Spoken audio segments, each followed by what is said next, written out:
নমস্কাৰ আপোনালোক সকলোকে মিছন এপিএছচি AJEE ইউটিউব চেনেলটোলৈ পুনৰবাৰ স্বাগতম জনাইছো। আজি আমি আপোনালোকৰ কাৰণে লৈ আহিছো এটা বিশেষ ভিডিঅ'। এই ভিডিঅ'টোত আমি আজি ডিসকাস কৰিবলৈ ওলাইছো আৰ্নিং হোৱাইল লাৰ্নিং। অৰ্থাৎ আমি দেখি আহিছো যে যিসকল এপিএছচি AJEE এস্পিৰেন্ট আছে সেই সকল এস্পিৰেন্টৰ প্ৰায় 90% এস্পিৰেন্ট এনে ধৰণৰ আছে যাৰ কোনো ধৰণৰ ইনকাম সোৰ্স নাই, অৰ্থাৎ কোনো ধৰণৰ আয়ৰ উৎস নাই। তো এইটো এটা বহুত ডাঙৰ কথা নহয়, এইটো এটা স্বাভাৱিক কথা, নৰ্মেল কথা। তাৰ কাৰণে আপুনি কেনে ধৰণে প্ৰিপাৰেচনৰ লগে লগে আৰ্নিং কৰিব পাৰিব সেই বিষয়ে আজি আমি অলপ টিপস দিবলৈ চেষ্টা কৰিম। আপোনালোকে জানেনে যে এই 90% যাৰ এস্পিৰেন্ট যাৰ কোনো ধৰণৰ ইনকাম সোৰ্স নাই, তেওঁলোকৰ প্ৰায় 70% এস্পিৰেন্ট এনে ধৰণৰ আছে যি ভাবে যে যদি মই প্ৰিপাৰেচন চলাই থকা সময়তে অলপ ইনকাম কৰিব পাৰিলোহেঁতেন, অৰ্থাৎ আৰ্নিং হোৱাইল লাৰ্নিং। আৰু এইটো ভবাটো কোনো ধৰণৰ ভুল নহয়, এইটো এটা স্বাভাৱিক কথা। হয়তো আপোনালোক কিছুমান হোষ্টেলত থাকে বা পিজিত থাকে বা নিজৰ পকেট মানি নিজে আৰ্ন কৰিবৰ কাৰণে চেষ্টা কৰে বা ঘৰখনৰ দায়িত্ব অলপ হ্ৰাস কৰিব বিচাৰে বা ৰেছপন্সিবিলিটি আপোনালোকৰ মূৰত আহি পৰে। গতিকে আপোনালোকে কেনেধৰণে প্ৰিপাৰেচনৰ লগে লগে কেনেদৰে আপোনালোকে আৰ্ন কৰিব পাৰে সেই বিষয়ে মই আপোনালোকৰ কাৰণে কেইটামান চিম্পল টিপস লৈ আহিছো।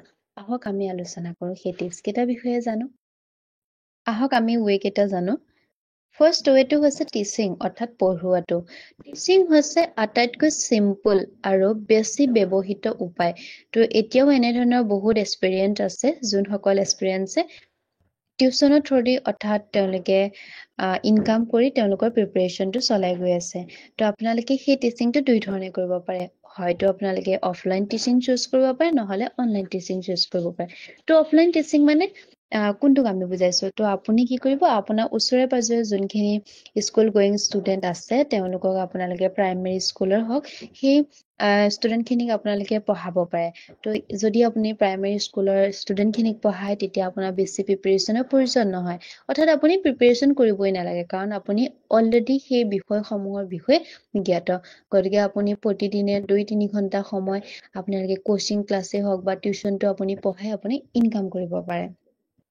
আৰু যদিহে আপুনি ভাবে যে আপোনাৰ অলপ ডিপ নলেজ আছে, সাবজেক্টটোৰ ওপৰত আপোনাৰ গভীৰ নলেজ আছে, তেতিয়া আপুনি ক্লাছ 9-10 অৰ্থাৎ 11-12 ষ্টুডেণ্টকো আপুনি পঢ়াব পাৰে। ইয়াতে আপোনাৰ ইনকামটো অলপ বাঢ়ি যাব, লগতে আপুনি অলপ প্ৰিপাৰেচনো বেছি কৰিব লাগিব তেওঁলোকক পঢ়াবৰ কাৰণে। বাট যদিহে আপুনি ভাবিছে যে আপোনাৰ ওচৰে পাজৰে তেনেধৰণৰ কোনোবা ষ্টুডেণ্ট নাই, তেন্তে আপুনি কি কৰিব, তেতিয়া আপুনি আপোনাৰ ওচৰত যদি কিবা কোচিং ইনষ্টিটিউট আছে তাতে গৈ আপুনি জইন হ'ব পাৰে। তাতে দিনটোত 2 ঘণ্টা পঢ়াব, বাকী সময়ত নিজৰ আপোনাৰ প্ৰিপাৰেচনত দিব। যদিহে বোলে আপোনাৰ সেইটো সুবিধাও নাই, তেতিয়া আপুনি কি কৰিব, তেতিয়া আপুনি এটা অনলাইন টিচিঙৰ কাৰণে আপুনি আগবাঢ়িব লাগিব। তো অফলাইনৰ বাদেও আপুনি অনলাইনতো আপুনি টিচিংটো আৰম্ভ কৰিব পাৰে।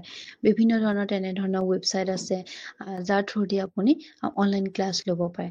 লগতে আপুনি যদি ভাবে আপুনি এটা ইউটিউব চেনেল খুলি ল'ব পাৰে।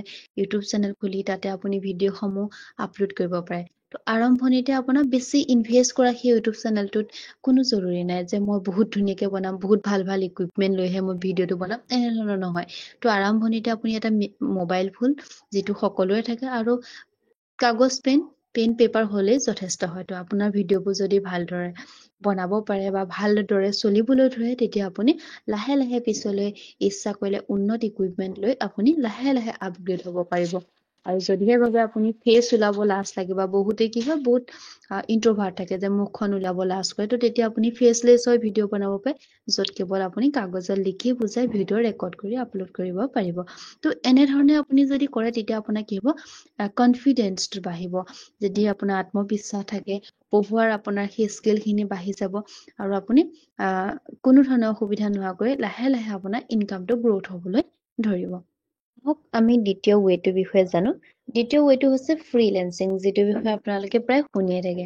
আপুনি যিহেতু চিভিল ইঞ্জিনিয়াৰিং ডিগ্ৰী কৰিছে, চিভিল ইঞ্জিনিয়াৰ এস্পিৰেন্ট হয়, তো আপুনি যদিহে অটোকেড বা ৰিভিট, 3D চিভিল এই ছফ্টৱেৰবিলাক জানে, তেতিয়া আপোনালোকে তাতে পাৰ্ট টাইম কাম কৰিব পাৰে। তো এনেধৰণৰ বিভিন্ন ধৰণৰ অনলাইন ছফ্টৱেৰ আপোনালোকে গুগলত চাৰ্চ কৰিলে পাব, এভেইলেবল আছে, য'ত আপোনালোকে as a part time worker কাম কৰিব পাৰে আৰু তাৰ উপৰিও এনেধৰণৰ কিছুমান এক্সপেৰিয়েন্স আছে যাৰ টাইপিং স্পীডটো বহুত ভাল যদিহে আপোনালোকৰ টাইপিং স্পীড ভাল তেতিয়াহ'লে আপোনালোকৰ কাৰণে অন্য এটা অপৰচুনিটি আছে সেইটো হৈছে কি আপোনালোকে ডাটা এন্ট্ৰি অপাৰেটৰ হিচাপে কাম কৰিব পাৰে থাম্বনেইল ডিজাইন কৰিব পাৰে ভিডিঅ' এডিটিং শিকি ইউটিউবত হওক বা যোনখিনি এডুকেটৰ থাকে ইউটিউবাৰ থাকে তেওঁলোকক আপোনালোকে হেল্প কৰিব পাৰে ৰাইট তাৰ উপৰিও বৰ্তমান যোনখিনি ভিডিঅ' এডিটিং হওক থাম্বনেইল বনোৱা হওক সেইবিলাকত মাৰ্কেটত বহুত চাহিদা আছে গতিকে আপোনালোকে যদিহে এইখিনিত অলপ এক্সপাৰ্ট হয় তেতিয়া আপোনালোকে এইটো ট্ৰাই কৰিব পাৰে তো ফ্ৰীলেন্সিঙৰ কিছুমান পপুলাৰ ৱেবছাইট যেনেকৈ আপৱৰ্ক আছে ফ্ৰীলেন্সাৰ আছে ইণ্টাৰ্ণশালা আছে তো এইবোৰত আপোনালোকে কাম কৰিব পাৰে এইবোৰত কাম কৰিলে আপোনালোকৰ স্কিলটো লাহে লাহে ডেভেলপ হ'ব আৰু যিমানেই স্কিল ডেভেলপ হ'ব সিমানে আপোনালোকৰ আৰ্নিংটো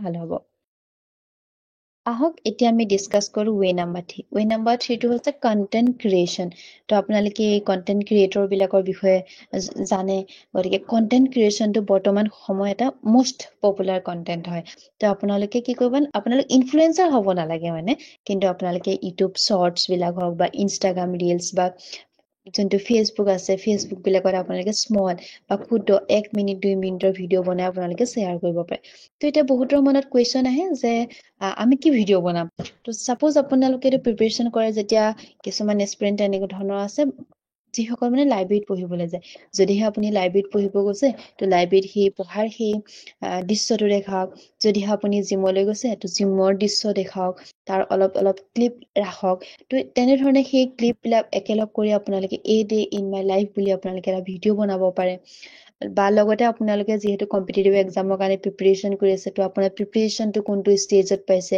আপোনালোকে কেনেধৰণে প্ৰিপেৰেশ্যন কৰিছে প্ৰিপেৰেশ্যনটোত আপোনাৰ কি ভুল হৈছে তাৰ পৰা আপুনি কি লাৰ্ণ কৰিব পাৰিছে সেইখিনি আপুনি আনক শ্বেয়াৰ কৰিব পাৰে এনেধৰণে শ্বেয়াৰ কৰিলে আনে আপোনাৰ পৰা কিবা শিকিব পাৰিব লগতে তেওঁলোকে জানিবও পাৰিব 2-3 ঘণ্টা সময়ত যদি আপোনালোকে এনেধৰণে ভিডিঅ' শ্বুট কৰে বা সাধাৰণ এডিটবিলাক চিম্পল যোনবোৰ এডিট হয় সেই এডিটবিলাক কৰি আপোনালোকে আপলোড কৰিব পাৰে আৰম্ভণিতে নধৰা আপুনি কোনো ধৰণৰ ইনকাম নাপাব কিন্তু এটা সময়ত যদি সেই ভিডিঅ'বিলাক ভাইৰেল হয় তেতিয়াহ'লে আপোনাৰ ইউটিউব এডছেই হওক বা এফিলিয়েট লিংকছ বা স্পনচৰশ্বিপৰ জৰিয়তে আপোনাৰ ইনকাম লাহে লাহে ষ্টাৰ্ট হোৱা আৰম্ভ হ'ব তো আপোনাৰ লাহে লাহে কনফিডেন্ট বাঢ়িব আপুনি এজন ভাল কণ্টেণ্ট ক্ৰিয়েটৰ হ'ব পাৰিব অ'কে তো এতিয়া হওক ৱে নাম্বাৰ 4 তো আমি কি কৰিব পাৰিম চেল ইয়ৰ নোটছ তো আপোনালোকে যেতিয়া এক্সাম প্ৰিপেৰেশ্যন কৰে সেইটো সময়ত আপোনালোকে কি কৰে নিজৰ নোটছ বনায় নিজৰ হেণ্ড ৰিটেন নোটছ থাকে তো সেই নোটছখিনি আপোনালোকে ভালদৰে বনাওক আৰু সেই নোটছখিনি আপোনালোকে চেল কৰিব পাৰে তো আপুনি সেই নোটছখিনি হেণ্ড ৰিটেনো হ'ব পাৰে বা টাইপ নোটছো হ'ব পাৰে সিহঁতক আপুনি PDF বনাব PDF বনাই বিভিন্ন ৱেবছাইটত আপুনি আপলোড কৰিব পাৰিব বা যিবোৰ নোটছ আপোনালোকে পায় মানে বা চাহিদাৰ আছে সিহঁতৰ পৰা বা কম দামত আপোনালোকে পায় তো সিহঁতৰ পৰা আপোনালোকে কি কৰিব পাৰে লৈ নিজে ধুনীয়াকৈ অলপ বনাই পঢ়ি বস্তুটো বহুত ষ্টাডি কৰি আপুনি নিজে সেইখিনি চেল কৰি তাৰ পৰা আপুনি আৰ্ণ কৰিব পাৰে এইখিনি আছিলে কিছুমান চিম্পল টিপছ যাৰ জৰিয়তে আমি প্ৰিপেৰেশ্যন চলাই থকা সময়তো আমি নিজৰ অলপ কম পৰিমাণে হ'লেও আমি ইনকাম কৰিব পাৰোঁ তো এতিয়া আপোনালোকে চাওক এই সকলোখিনি অপশ্যনছৰ ভিতৰত কিন্তু বা যিমানখিনি আমি ৱে ডিছকাছ কৰিলোঁ তাৰ ভিতৰত আপোনালোকে এটা কথা সদায় মনত ৰাখিব যে আপোনাৰ এনেধৰণে আপুনি ইনকাম কৰিবলৈ ৱেটো বাছি ল'ব যাতে আপোনাৰ যোনটো প্ৰিপেৰেশ্যন আছে সেই প্ৰিপেৰেশ্যনৰ ওপৰত আপোনাৰ ষ্টাডিৰ ওপৰত কোনো ধৰণৰ হাৰ্ম বা ক্ষতি নহয় আৰু মষ্ট ইম্পৰ্টেণ্টলি আপোনালোকে এইটো কথা মনত ৰাখিব যে কেতিয়াও নিজকে ডোন্ট কম্পেয়াৰ উইথ আদাৰ্ছ কেতিয়াও নিজকে আনৰ সৈতে কম্পেয়াৰ কৰিবলৈ বা তুলনা নকৰিব এনেধৰণে কৰিলে আপোনাৰ নিজৰহে মনত ভাল নালাগিব দুখ লাগিব তো ছাপ'জ আপোনাৰ বন্ধু কোনোবা IT ছেক্টৰত গ'ল আন এজনে কিবা এটা ষ্টাৰ্টআপ আৰম্ভ কৰিলে বা আন এজনে ইউটিউব কণ্টেণ্ট ক্ৰিয়েশ্যনত সফল হ'ল তো আপোনালোকে যদি ভাবে আৰে মোৰ লগৰজন দেখোন ইমান ইউটিউব মানে ভাল তেখেতে কণ্টেণ্ট দিব পাৰে বহুত ছাকচেছ হৈ গ'ল এনেকৈ ভাবিলে আপুনি হঠাৎ ইনকাম কৰিবলৈ আপোনাৰ তাকে দেখি দেখি ইনকাম কৰিব মন কৰিছে সেইটো একদম ভুল দিশ তেনেকৈ কৰিলে আপুনি কেতিয়াও ছাকচেছ হ'ব নোৱাৰিব তো আপুনি কেতিয়াও নিজকে আনৰ লগত তুলনা নকৰিব আপোনাৰ যোনটো কেপাচিটি সেইটো বেলেগ বেলেগ এজনৰ বেলেগ তো সদায় আপোনালোকে শ্বৰ্টকাট বা ইজি মানি আৰ্ণ কৰা পথটোলৈ নাযাব মানে তো আপুনি নিজে জানে যে আপোনাৰ কি শক্তি আছে আপোনাৰ ষ্ট্ৰেংথ কি আছে আপোনাৰ এইম কি আছে আপোনাৰ কনফিডেন্ট কিমান আছে তো আপুনি সেই হিচাপত আপুনি আপোনাৰ প্ৰিপাৰেশ্যনটো ষ্টাৰ্ট কৰিব। আপুনি সম্পূৰ্ণ ফ'কাছ হ'ব আপোনাৰ লক্ষ্যত, আৰু যোনখিনি ছাইড প্ৰব্লেমছ থাকে বা হাচেলছবোৰ থাকে সেইখিনি আপুনি লাহে লাহে লাহে লাহে সেইবিলাকৰ পৰা আঁতৰি আহিবলৈ চেষ্টা কৰিব। আৰু যিমানেই আপোনাৰ লাইফত প্ৰব্লেম নাহক, সমস্যা নাহক, আপোনাৰ যোনটো এইম আপুনি ফিক্স কৰিছে সেইটোত সদায় আপোনাৰ ফ'কাছটো ৰাখিবলৈ চেষ্টা কৰিব।